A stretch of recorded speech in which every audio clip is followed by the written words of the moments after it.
here we are, and this is a special treat to have with us today Dr. Gary Mesibov, who you can read his distinguished biography, which Chris will shine up for you, but I want to tell you my own personal pleasure at having Gary with us. Gary, you're the first one who taught me about autism, about conceptual thinking, and about context, and about eye contact, and the ability to put it all together, which you called executive function. I didn't know any of that. And you turned my head in the right direction. And I have followed your words ever since. So it's a special treat that you're here. That's so nice to hear. And as with many people in this country, you've taught me so much through your example, through your life, through your writings, and through the times I've been fortunate enough to get to talk to you. So I'm really, really looking forward to this. Well, I think shared insight and shared information is invaluable.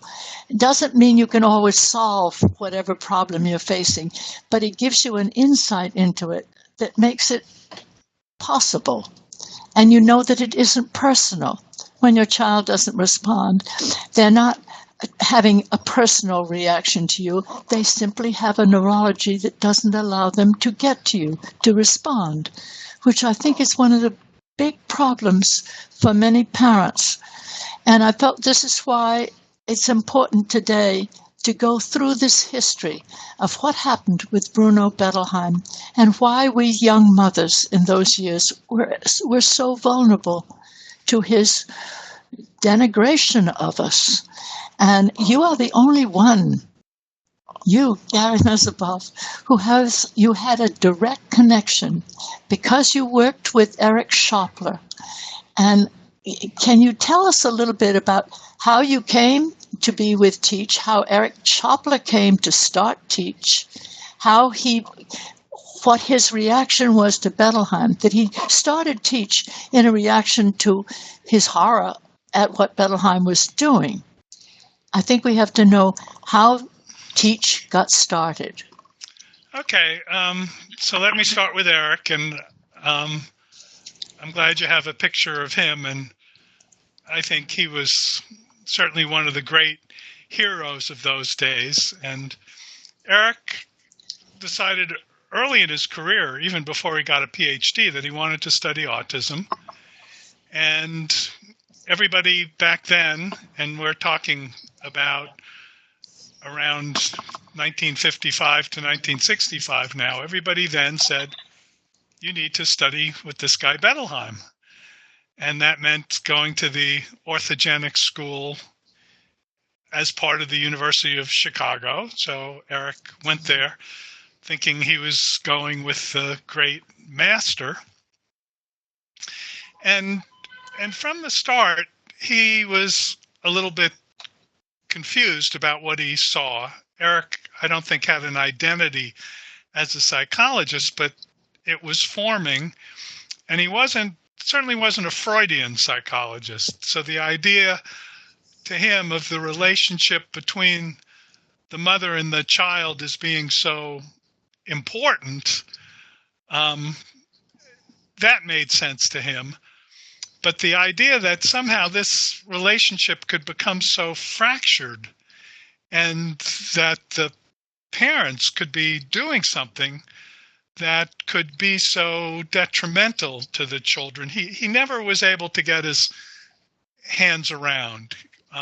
Because Eric spent a lot of time with those parents back in the orthogenic school. And he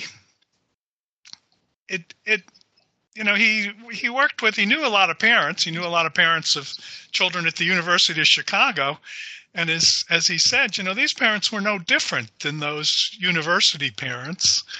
And they were strange sometimes a little bit, but nobody was accusing them of doing this harm, right, and calling them refrigerator mothers. So right from the start, he was uncomfortable with that, and it didn't make sense.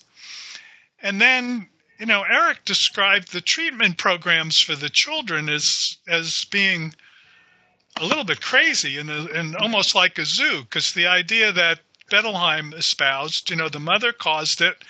The children were basically feared for their life. They had these, he used the analogy to Nazi Germany. So the mothers were thought of as being like prison guards. And so the children were withdrawing into themselves as a way of protecting themselves. This was the withdrawal from this mother who they were afraid was going to do them harm. And so the strategy was you had to let the children cathart. You had to let them get it out of their system. And so the treatment, these were children with autism. They had had no early intervention. And now you're putting them in a room and you're encouraging them to hit each other. You're encouraging them to pee or poop in the testing room. And they must have just gone wild. It's exactly what they did. And this was therapy. And Eric always said that he really felt sorry for the mothers in particular, and that was what was the basis of TEACCH. But he said he also felt sorry for the therapist. He said to me, can you imagine if the most exciting thing that happens to you one day is if a kid poops? Because that was the ultimate in letting it all out. The kids would actually urinate and defecate on the floor. Something we don't let animals do. Right, exactly. And Bettelheim wasn't much easier on Eric than he was on the mothers. And he was pretty intimidating. So, Eric would say whenever you were with him, you kind of had the feeling that you must be wrong and he must be right. But then on the other hand, the kids didn't get any better. The kids got worse and they got worse and they got worse. So he, finally he kind of withdrew from the program. He wasn't sure what to do. He really decided Bettelheim was wrong, but everybody in the world was listening to Bettelheim. Nobody would believe that. There were no other theories. And then before he came to North Carolina, one of those last summers, he actually went to the United Kingdom and he met Mike Rutter. And what they were doing there was exactly the opposite of Bettelheim. Of course, they were working with the parents and they were using structure and a lot of structure, which was exactly the opposite of what he taught. And then, and Rutter was a pretty bright guy too. So if he thought it was all right, that was encouraging to Eric. And then the kids were getting better. So those were kind of the fragments that he came to North Carolina. First and foremost, it was not the mothers, and the idea that the mother is the enemy was totally backwards. So the idea was the mother and the therapist were supposed to be co-therapists, and that was actually the first grant he wrote. So he had that idea. He had the idea that you should use structure, and he also had the idea that somehow you should have some kind of a research focus so you could prove that if what you were doing was working, you could prove the children were making progress. But Bettelheim never really had to prove that, and that was why he could stay in control by the force of his personality for so long. But that was kind of Eric's first idea. And he established something. He really established the first school, official school. Or at first it was a clinic, actually. He established. So he went to North Carolina with those ideas. But he, and then he wrote a grant to the National Institute of Health to try to implement those ideas. And the grant was funded, and Eric, I remember, said one of the most poignant moments was when he got the grant and he was really excited. $500,000, which was a lot of money back in 1964. That's a lot of money. And he got really excited until he started to think, he said to himself, oh my goodness, now I have this money. What am I going to do with the money? How do I spend the money? So he knew what he wasn't supposed to do. And he had these little ideas that it might it might work out. Eric, I met Eric after this grant was completed, and I told him this story, which he really liked and he really related to. It was one of our first meetings, and I think that is why we came connected. Because I went to was an undergraduate at Stanford, and at Stanford they were very generous about trying to find you employment if you couldn't afford the tuition, and if their grants weren't enough money. So I had said I wanted to be a psychologist and I wanted to work with children with disabilities. I knew I wanted to work with children. I'm not quite sure where the disabilities came in, but I remember one day I was a sophomore in high school, and I had to write an essay on what I wanted to do when I grew up, and I had no idea. I never thought about it, but I decided right then and there I wanted to work with children with disabilities. I wanted to be a psychologist. And my English teacher, a very wise woman, said, well, she thought that was a great idea and it was a great career for me. And the first thing she would suggest is that I learn how to spell disabilities. So I did, and that launched me into my career. So anyway, at Stanford, they introduced me to a young man who had polio. And that really resonated with me because I was a polio pioneer. I was 10 years old in the year they did the controlled study on the Salk vaccine, and I had gotten the vaccine. I was actually in the vaccine group. In the same year, I don't think it was actually the same year, very close though, this young man got polio and he was totally paralyzed. And he basically could only use his hands, open and close his hands, by using a splint.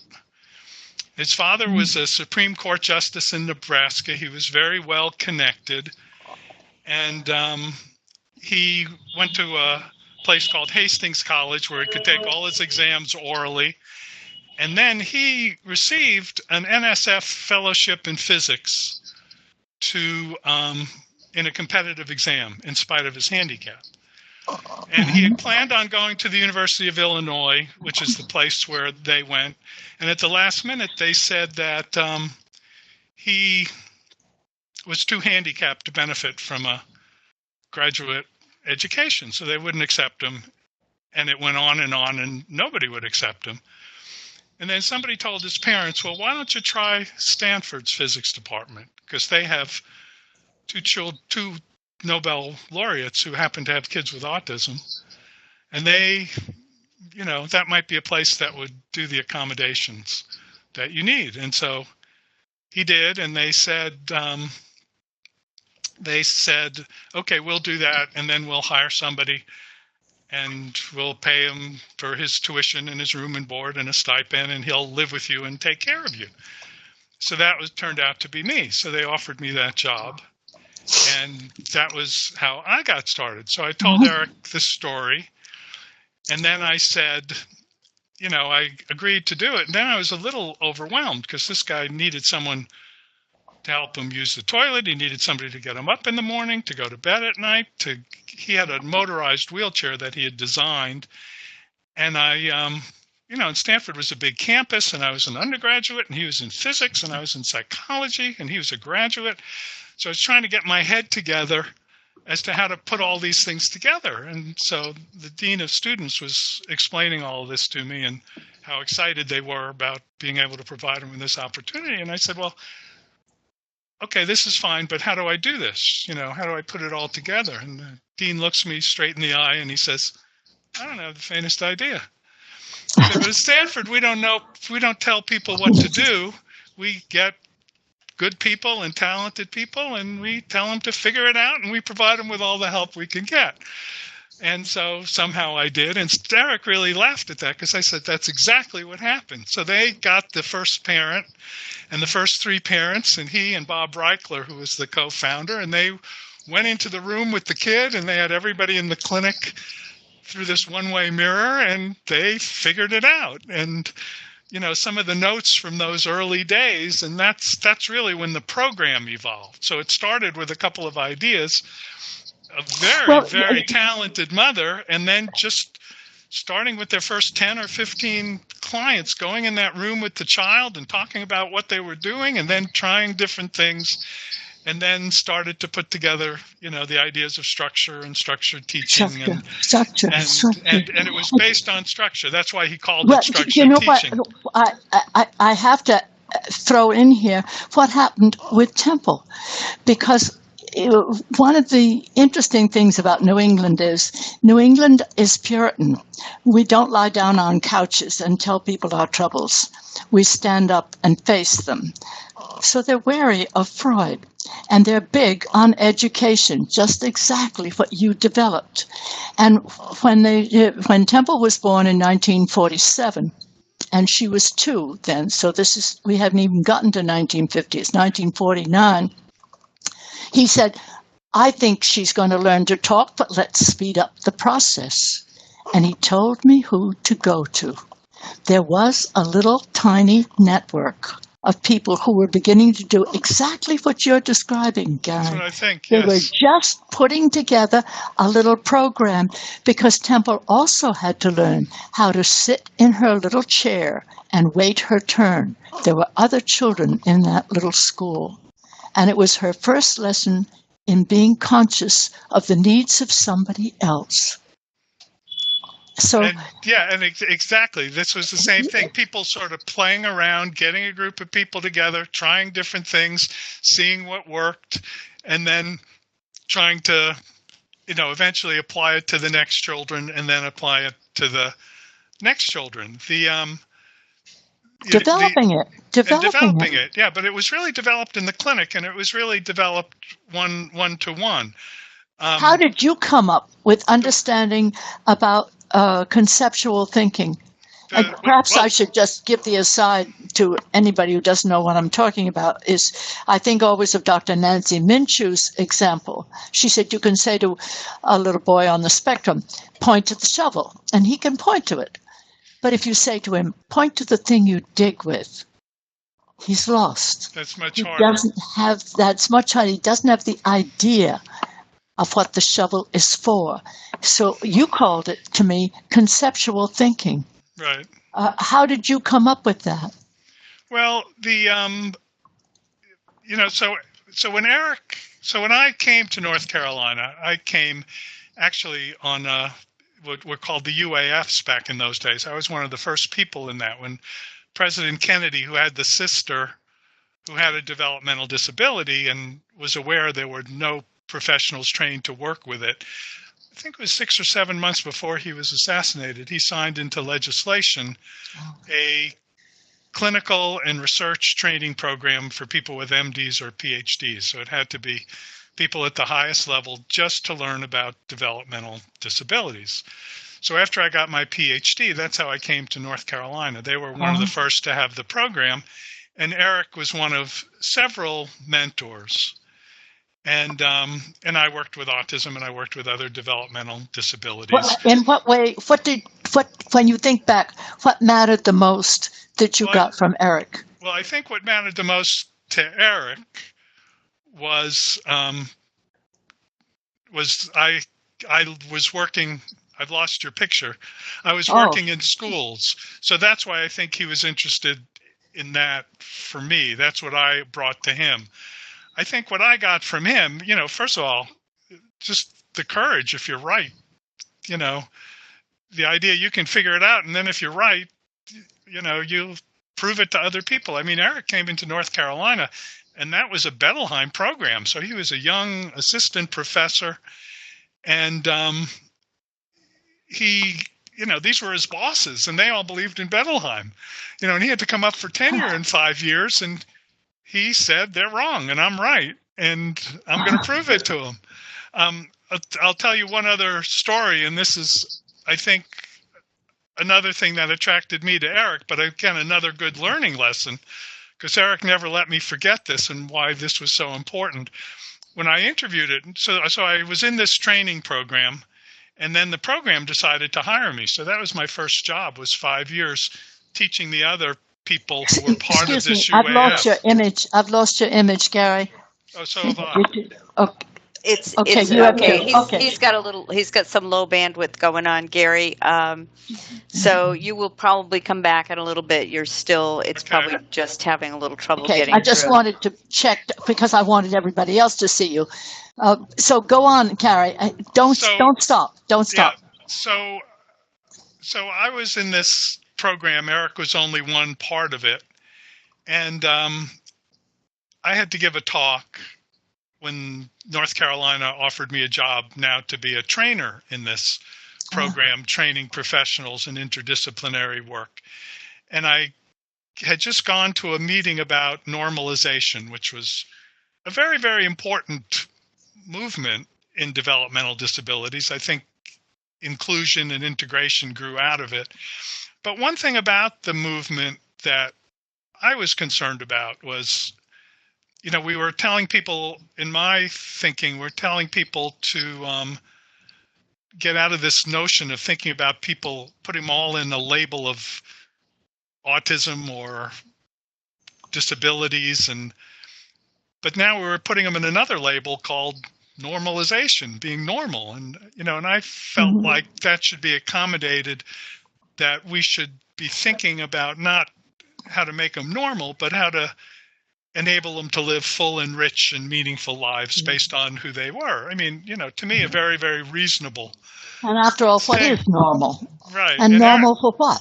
Exactly. And Eric was the editor of the Journal of Autism, and he wanted to publish it. And I said, great. And he got these letters who were, ready to throw me out of the country, thinking this was I was a traitor. I'm just, I didn't want to give them normal lives or anything. I was a traitor, and Eric was quite taken aback by that and a little bit embarrassed. You didn't see Eric get embarrassed very often. He was a little embarrassed. And he said, what do you want to do about this? I mean, these are the worst, or the most contentious and angry and nasty letters I've ever gotten. And if you want me not to put it in the journal, then I won't. And I said, well, let me think about it. And then I went into his office the next day and I said, well, I've been thinking about it. And I say, part of the problem is, you can't have another independent talk in this field. And I don't know how to tell people better that it's a problem than to let them read this stuff and let them see what you think. Well, Eric loved that idea, but that's also, I think, an idea I learned from him, and then he reinforced it. If you believe in something, fight for it. And if you don't always worry so much about what other people think, and he certainly got good results. Couldn't agree more. Yeah, and but prove it and challenge it, and that's what was so good about Eric. So, sometimes he'd come up with ideas, and we'd look at each other, and you didn't know if this was going to be the next Nobel Prize winner or a flaky idea. But but he would entertain any thought, and he would look at it, and he wouldn't back down just because some people didn't like it. He would test it, and he would try to figure it out. And he pulled us out of Bettelheim. Yeah, and almost alone. I mean, you mentioned almost alone. Bernie Rimland wrote the book, and Eric provided the clinical model, and Mike Rutter provided, the other background and the other stuff. So just to get people on board, we've talked a lot about how we got pulled out of Bettelheim and all that, and I believe that's misspelled. I apologize for that. But what can you tell people, give them that little history of who Bettelheim was? Because a lot of people didn't get pulled out, and there are still people in the world that follow what Bettelheim said. So if we could just go through that again, that would be great. And Gary, do you see a little camera anywhere that's not turned on your not computer? That wasn't turned on at the beginning. Okay, it should be right next to your name. There should be a little thing that looks like a video camera, and if you could click on that again, maybe it'll start. But in the meantime, Eustacia, why don't you take us back a little bit to who Bettelheim. actually Bettelheim was. Yes. Bettelheim came from Vienna, and what made it possible, what opened the path for him was we all of us young mothers were very unsure of ourselves, and there had been a great deal of talk against women, in particular a book by a man named Philip Wiley, who conjured up the term momism, and that meant mothers who just suffocated their children with too much so-called love. And we were all fearful that we would turn into moms of the wrong kind. So we were in a very tentative state with these children for fear that we would do that. And it set the stage for this man who came marching in from Vienna, who had been, and who looked an absolute role of the psychiatrist. He had a deep, rumbling voice, and he had these big black spectacles, and in this deep Austrian accent, he was scary. And he said we were at fault, and he had been in a concentration camp, and he had already written about that. Now, nobody thought at the time to challenge, had he really done all this study in Vienna? Well, of course, he came during World War II, and we weren't exactly talking to Vienna in those days. So it was easy for him to say he had all these degrees. We had no way to check. And, of course, it turned out in the end he didn't have them. He was a fraud. But the stage was set to think in terms of Freud. And I think everybody was so related to Freud in those days that they didn't notice that this approach only looked at the symptoms. They were not looking for the cause of the symptoms. And that's the big difference right there. So that, too, set the stage for this man. He came in and he immediately got himself a school, the orthogenic school in Chicago, and he became the heir to Freud, and people rushed in to give him money, so he had plenty of money to operate with. And to lay down these Freudian rules and to dictate the way we would look at autism. And why talk about him? Because there are people who still believe in him. Gary, you told me that you had run into this in Italy. Is that so? Yeah, sometimes in Italy there's still people who do that, and probably more in France than any place else. Well, France, I know. Temple has said she's run into it in France. Yeah. And it also, just to elaborate on what you said, it's taking the Freudian model, but also he misinterpreted the model.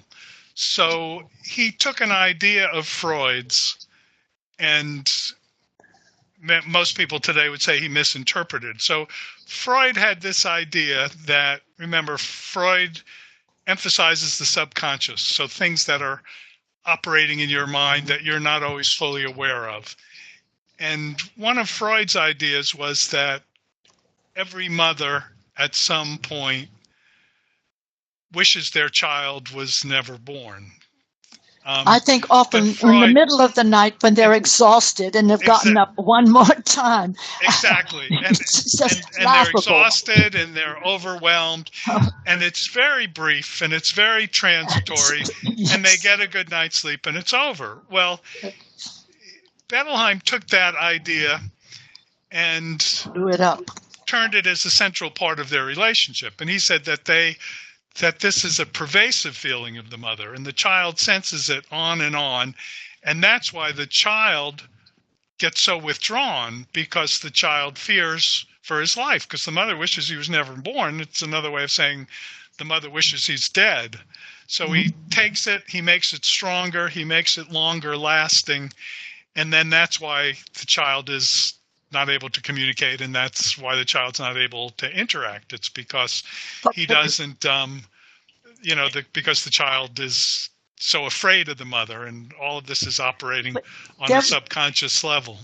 And there were mothers who were destroyed by this, never recovered from Bettelheim, and some who just committed suicide. Yeah. And the young man who wrote that book, didn't his mother commit suicide? And that what motivated the book? No, Richard Pollock's book, it destroyed her, he said. She never really recovered from it. And that was why he went to explore this. It's what's so very good about that book, The Creation of Dr. B, as it's called. It's worth reading to see how how insidious something like this is. Yet also, we forget that right after World War II, television was brand new. We'd never had a television set. So suddenly, there were these authorities looking at us out of a screen and telling us about ourselves.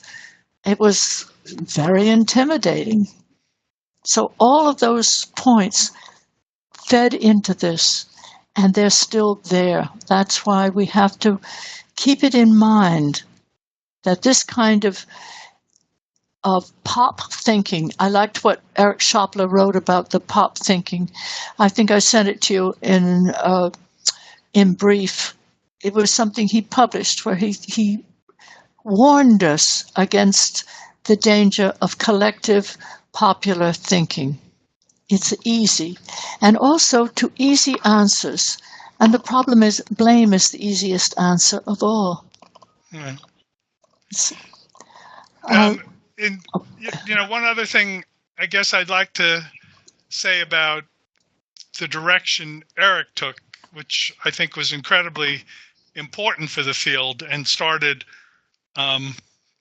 a lot of movements, and Mike Rutter was partly responsible for this too. So basically back in those days, one reason why Bettelheim was so influential was because most psychologists and most therapists were Freudians. They weren't misinterpreting Freud in the way, as I said, but that's what they thought. The mother-child relationship is the key building block, and it's based on that early history, which is somewhere in your subconscious mind.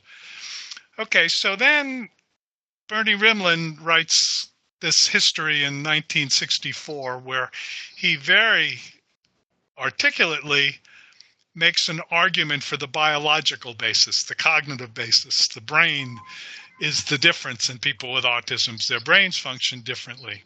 So he writes that book.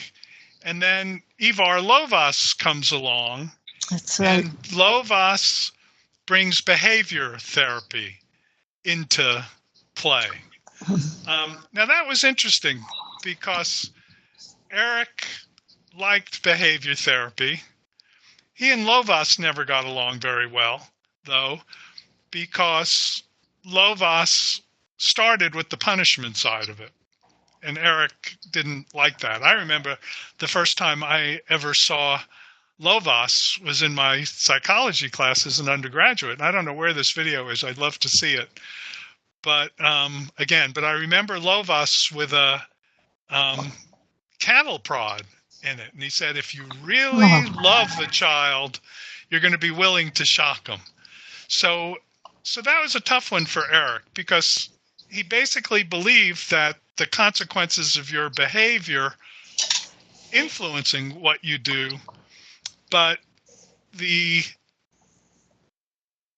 wanted to think more in terms of positive consequences, developing positive behaviors rather than negative consequences. But then you then make the child a prisoner of obedience. Yeah, and then he also wanted to take it one step farther. So, and this was another thing Eric and I bonded on even before we'd ever met. So, in my undergraduate course at Stanford, the other person who had tremendous influence on me was Al Bandura, who is one of the major psychologists who started cognitive psychology in the 20th century, a lot of people said. And so he taught a course in behavior change or clinical psychology. And so he started with Freud, and he would teach you about Freud. And then he would start with, he talked more about Skinner because it wasn't about disabilities. And Skinner developed the positive reinforcement concept. And then he says, okay, can we explain all of human behavior now? And we knew we couldn't because we still had 5 weeks left in the course. So he says, okay, picture this situation. Now you're in this class, and you ask a question, and, these were all psychology majors and people pretty smart and pretty dedicated. So it was a pretty active class. And so Bandura says, okay, now you picture this. somebody asks a question and I go up to him nose to nose and I go, that's the dumbest question I have ever heard in my entire life. How could you possibly sit in this course and ask a stupid question like that? I've never heard such a ridiculous question in my whole life. How did you get into this university if you ask a question like that? And then he said, and then I turn to the class and I say, are there any other questions? What do you think would happen? And of course, just picturing that, some of us in that class have never asked a question since. So he said, okay, your mother had nothing to do with that, right? And there's only one person in this classroom who's been rewarded or punished. And yet everybody in this class is impacted. And why were you impacted? Well, we're impacted because we watch other people and we see what happens to them. And we impacted because we think, we process things. There's this internal stuff. And that's what Eric brought to autism. So he took Bernie's biological stuff and Bandura's cognitive social learning stuff, and he put it in the context of autism. So this structured teaching now became more than just structure. It was structure. It was reinforcement, except the positive part. And then it was this cognitive part, the understanding. Why are their brains different? Why do they think different? Executive functioning is some way because they have difficulty organizing, integrating, changing sets. And what are the cognitive underpinnings of that? And that search continues to go on. And I think it formed other intervention strategies that, also are based on structure, but based on different kinds of cognitive principles. There's also the connection between the two. How do we connect? You see, most of us, not only do we have executive function, but we look at each other. Right. And we connect. Right. And that's why you can come to act on what you've decided. And that's what very often they don't do. No, they don't. Even if they look, they don't see on that. They don't. Their look does not achieve the same thing. Right. Because I've had young people on the spectrum say to me, "See, I can look you in the eye," and I think, well, what are you really thinking? Other than, "See, I'm looking at you." We're still not quite connecting. That connection it seems to me. Well, we're not connecting with them, but they're not connecting one idea with the next. Take Nancy Minshew's example. What are they not connecting in that example? Exactly. What the shovel does with what it's for. A big part of almost everything we see in the world, when we learn what it does, we know what it's for, and we automatically make that connection. And I think it comes very young. I've always told the story of my youngest grandson, who's now a senior in college, but his first words were not "Mama," "Dada." He was sitting in his high chair, and he said "Oreo," and pointed to the cookie jar. He already understood what a cookie was for. Right. And he already knew how to share information. He looked at us and he pointed at the cookie jar. And this was a baby who hadn't yet really begun to talk. Yeah. In other words, that connection had already happened before speech. Well, and that's an interesting way of connecting those that I've never thought of before. But another way, as I listen to you speak, another way I think of that is he doesn't know what a mother's for either. So sometimes, because they lack that communication and they don't realize that extends your possibility. But a lot of times a mother of a young child with autism will say, well, Billy's very independent because he'll come into the kitchen and he'll climb up on the counter to get his cereal in the morning. And, and he doesn't even wait for me to get it. And, and I try to explain to him, that's not because he's independent. It's not because he doesn't have to figure out. He hasn't figured out yet. It's an easier way to get it. You just say, "Mom, I want the cereal." What a typical child figures out right away. So that's another connection is what people are for and what they can do. Are for. I think of a mother who said that her daughter always just took her hand and then tried to use it to open the refrigerator door. Right. Use it for a tool. Exactly. Rather than saying, Mom, can I have the milk? And I think this lies at the heart of why certainly mothers get thrown off by autism, because the usual connection of mother to baby isn't there. Right. And they're lost too. So Right. two people are lost. I want to interrupt just for a minute because I want to get back because we have both of you together here, and this may not happen again. Then I'll be able to. It's a captured audience, but you both lived through a time when Bettelheim was, there, and yet all these people were challenging him very quietly. Nobody came right out and said, except Pollock, that Bettelheim was wrong. I mean, you all kind of went and discovered, well, maybe he's not right. I think we have trends today that parents are following and pop theories. And are there anything you can tell parents? Because, I know with applied behavior analysis and intensive behavior supports and all the things that parents are jumping on and insurance companies are paying for it. And yet I tend to hold back and say, is that really right for your child? Are you really thinking? Is there anybody else that's got any other ideas? How do you feel about some of the trends that are out there today? And Gary, why don't you take this first? Well, there is first of all, there's one big difference between today and back then. And there's a video, Eustacia and I were talking about this, called Refrigerator Parents. Mm-hmm. And if people are interested, if you Google that, you can get that video. And it's about those original refrigerator parents, like Eustacia. It's that group in New York City. And there's this one mother at one point, I think this is the most poignant part of the video, where the mother explains in a limited version what Bettelheim was and what Bettelheim said.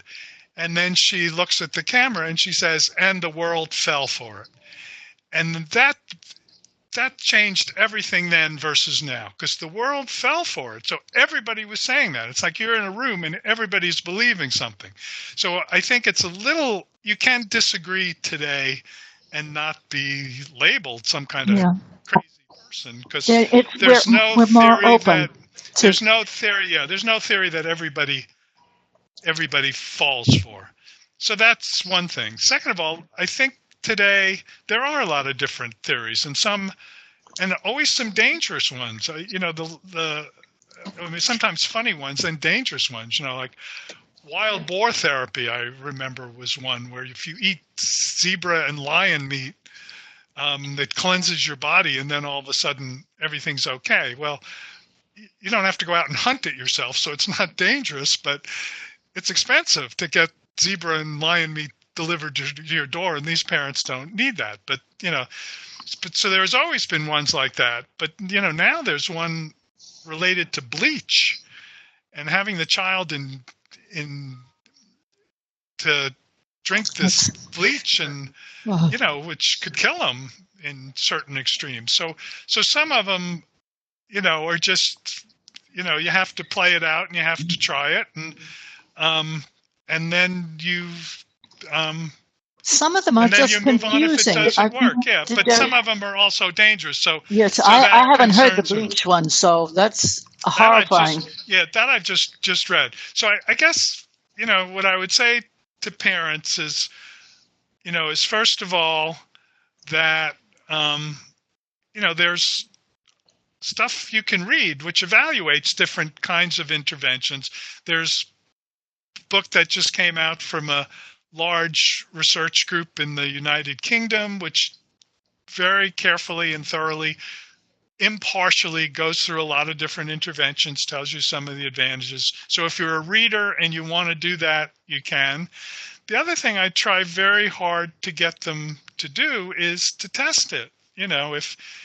If you're doing something and you think it works, even if the research says it doesn't, it might work for your child. This is a very idiosyncratic disability. The thing that sometimes is hard to do, and fortunately, having been blessed by good mentors and good trainers, this comes natural to me, and I'm not offended by the idea. But you got to be careful, because if you know what the intervention is, you influence it in ways you're not aware of. So that's why they always talk about double blind, and why they always, sometimes when I give a parent that idea and I say, okay, you can try this on alternate days, but make sure somebody else gives them the vitamin, or make sure somebody else tries the intensive intervention so you don't know. And then they think, well, but I'm not biased. I'm not going to bias it, but we're all biased. We can't help it. We are. If we think we know what's going to happen, we do influence the results. So if you can sort of convince them of that, and it's not a shortcoming and it's not a lack of trust, but if you're really convinced this works, you've read about it, and maybe there's mixed reviews, and maybe then it's not dangerous. That's a big one for me. Then maybe, just try it for a month or try it for 2 months, and then let the teacher implement it, or let your husband, or let your mother, or let your kids. And then, let the evidence tell you whether it's working or not. And then there are more and more people around today who are knowledgeable and who will discuss it with you. And, that's wonderful to hear, because I do run into mothers who are confused by the overload of information. They don't know how to sort it out. But I think your course is and it's also a very cautious one. And I think that's a good idea, not to leap in, but just to move very carefully, cautiously. And it's just like Black Friday, They warn you about Black Friday as if it sounds too good to be true, it probably is. Yes. And it's the same, it's true. So this is, even Temple, who's this marvelous example to all of us of what's possible. Eustacia will be the first one to tell you, this did not happen one morning when she woke up, and this was a lot, read her book. You'll get that feeling out of the book, and she'll tell you this was a lot of days and a lot of 2 steps forward and 1 step backward. So, the progress is going to be slow. If somebody promises an immediate cure, that's probably not. So, Eustacia, what made you make some of the decisions you made? Because you weren't reading a lot of articles about autism, and you weren't. There weren't a lot of articles to read, for one thing. But one thing that influenced me hugely, and it was at a crucial time in Temple's adolescence, when she was 14, when she was dismissed from the school she was in a most cruel way. But I, luckily, had been doing research for WGBH for a documentary, first one on retardation, and then one on what were then called disturbed children. And it was my first serious education in both forms. It was then that I learned, and it started in 1961, went through, I still was doing it I did it for about 4 years in there. That in 1961, the medical schools were teaching young medical students 1 hour for retardation. And the doctor who took me to the class was quite bitter about it. He said, that's all the instruction they will have, because it's considered that there's no money to be made in retardation. The result was, as late as 1961, they did not know the difference between retardation and autism. And what taught me the difference was doing these 2 programs, extensive research alone. I went to see all the different schools that existed for autistic. They were mostly for teenagers with autism, but many of them covered all ages. And I realized when I finally faced the Bettelheim crew, and they said, well, Temple should come to our school. I said, but your school's in the middle of the city. She's used to living in the country. They said, but we'll be able to monitor her. And I remember that word, monitor. I thought, that is not a kind word. And this child has just been cruelly dismissed. How does she know that you won't dismiss her too, if you're monitoring her? And I picked up my coat and left and said, thank you all very much for your advice. And probably they figured I was a refrigerator mother and that they were no longer responsible for Temple. But I thought that's when I moved seriously, and I moved with knowledge. I realized I knew more than they did. When Temple was growing up, was there anything you could read? I remember in the late No. 60s, I went into the local library and there was one book on autism. It was Bettelheim's The Empty Fortress. The Empty Fortress, yeah. Right. No, because you see, Temple, she was born in 47, so this is the 50s. Right. So by the time we hit, 1962, she was, 14? So that's when this happened. Early 60s. Bernie Rimland's book was 63, 64, something like that. Yeah, that hadn't come out yet. So did you see that book when it came out? Were you made No, aware I didn't. of it? I wasn't made aware of it. Uh-huh. I wish I had been, but I think it would have just made me feel better that I had made this bold decision and that he would be behind me. For sure, yeah. But I also was lucky in that each teacher who taught Temple taught me at the same time. There was this little network of gifted teachers, and I realized as I look back that, of course, it was before Women's Lib, that now these women would be heads of schools, doctors. In those days, women were allowed 3 things. What was it? Stenography, nursing, and any kind of service. Maids, essentially. There wasn't much else for women. Teachers. They were allowed to teach in school. Teachers, stenography, and nursing. That's all. And these women were brilliant, and they also, most teaching is an art. It can't be done by a system, as you know, Gary, all too well. You have to figure out the child, respond to the child yourself, and decide how to help. And that's what these women had. So I feel Temple was lucky, and I was lucky.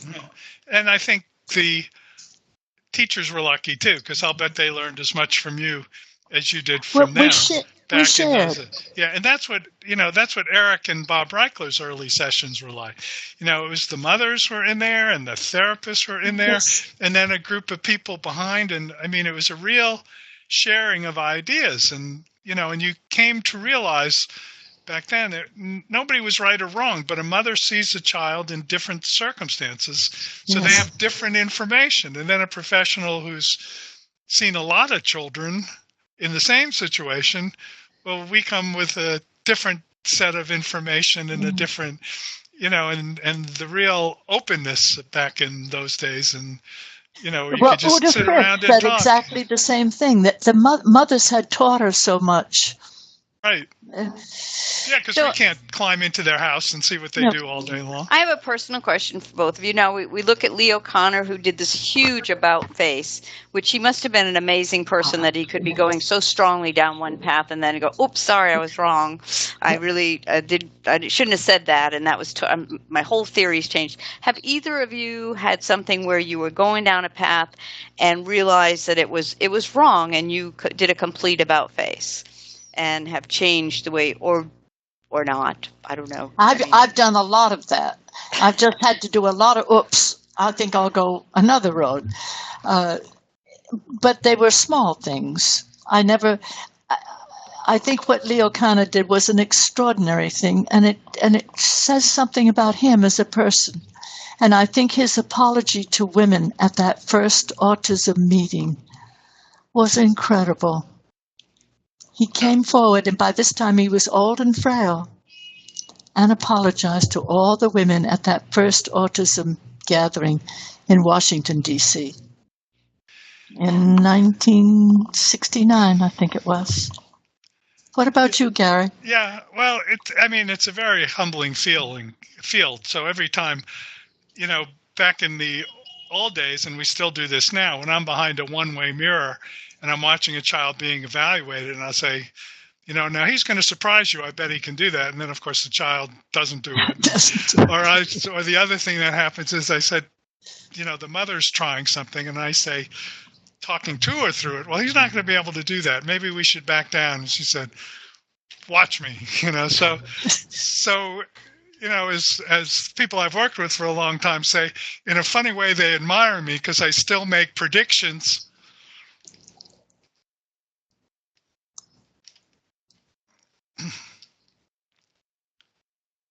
But Gary, you're still there, Gary. Oh, Go I'm ahead. still here. Okay. Yeah, you're still here. So, some people say they admire me because I'm wrong all the time, but I don't quit.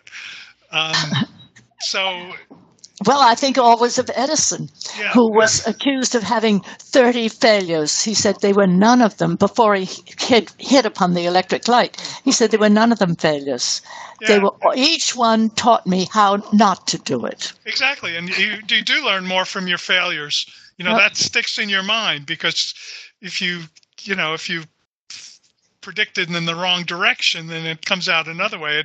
It does have a big impression on you. So, so to me, the question's not whether you're right or wrong. As I said, Leo Kanner was a great example, but if you can build on what you see, and if you, don't get too entrenched in your ideas. I mean, I still think the Bettelheim idea is wrong, but I don't usually, or drinking bleach, but I do try to keep an open mind, and, being around people who I've worked with for so many times.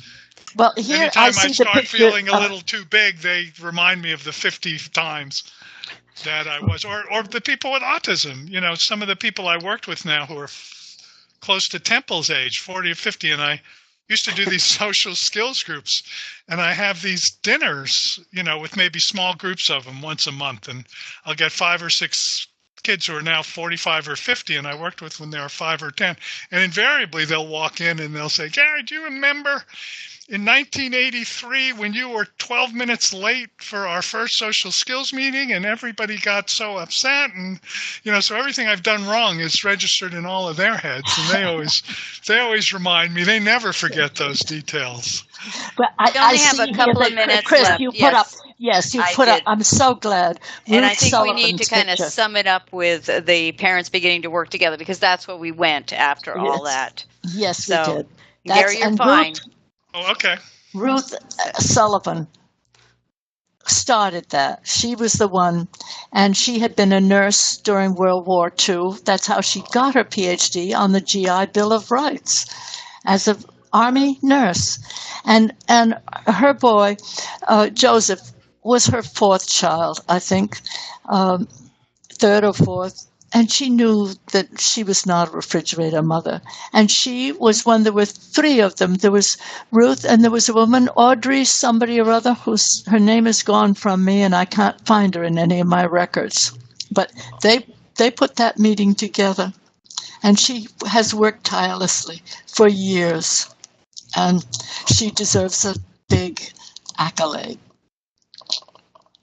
I think the level of cooperation these days is one of the most satisfying parts of the job, and the most satisfying parts about working with these children is, you get to work with them and their family, and you get to know them. And, these are tough relationships sometimes because it's high stress and difficult things happen. But, you think back to those days where there were these 2 camps, and the level of cooperation is phenomenal in these autism societies and groups. Yes, it is.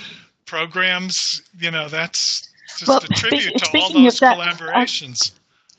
Chris, are there any questions? We've have questions come up that we should be thinking about?